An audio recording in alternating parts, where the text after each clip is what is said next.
మనిషి చేసే ప్రతి పని ఎవ్వరూ చూడకపోయినా ఎక్కడో ఒక చోట లిఖితం అవుతుందన్న సంగతి తెలుసా?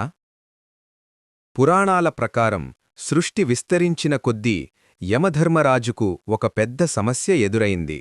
84 లక్షల యోనులలో జన్మించిన కోట్లాది జీవుల పాపపుణ్యాలను గుర్తుంచుకోవడం అసాధ్యంగా మారింది.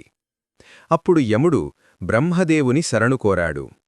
ఈ సమస్యకు పరిష్కారంగా బ్రహ్మదేవుడు తన మనస్సు అంటే చిత్లో గుప్తంగా ఉన్న సంకల్పం నుండి ఒక మహాపురుషుణ్ణి సృష్టించాడు.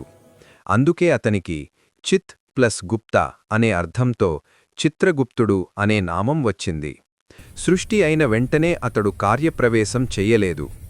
11,000 సంవత్సరాలు తీవ్రమైన ధ్యానంలో లీనమై ధర్మస్వరూపిగా పరిణతి చెందాడు.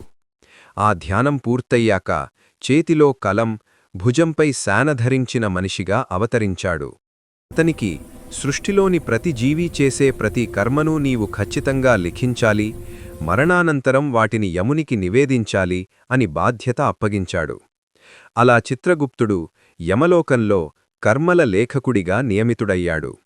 గరుడపురాణం ప్రకారం మరణించిన ప్రతి ఆత్మ యమలోకానికి చేరుకున్నప్పుడు చిత్రగుప్తుడు తన కర్మపుస్తకాన్ని తెరిచి ఆ వ్యక్తి చేసిన పాపాలు, పుణ్యాలు, ఆలోచనలు, మాటలు, క్రియలన్నింటినీ చదివి వినిపిస్తాడు. ఈ రికార్డులనే ఆకాశిక రికార్డులు అంటారు. వాటి ఆధారంగానే యముడు స్వర్గం, నరకం లేదా పునర్జన్మపై తీర్పు ఇస్తాడు.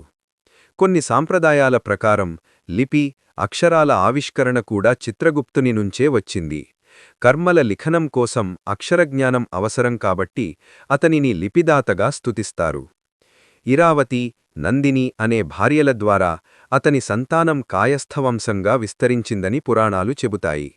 ఈ కథ మనకు చెప్పేది ఒక్కటే: మనిషి చేసే ప్రతి కర్మకు ఒక లెక్క ఉంటుంది. ధర్మం ఆలస్యం చేయవచ్చుగాని తప్పదు.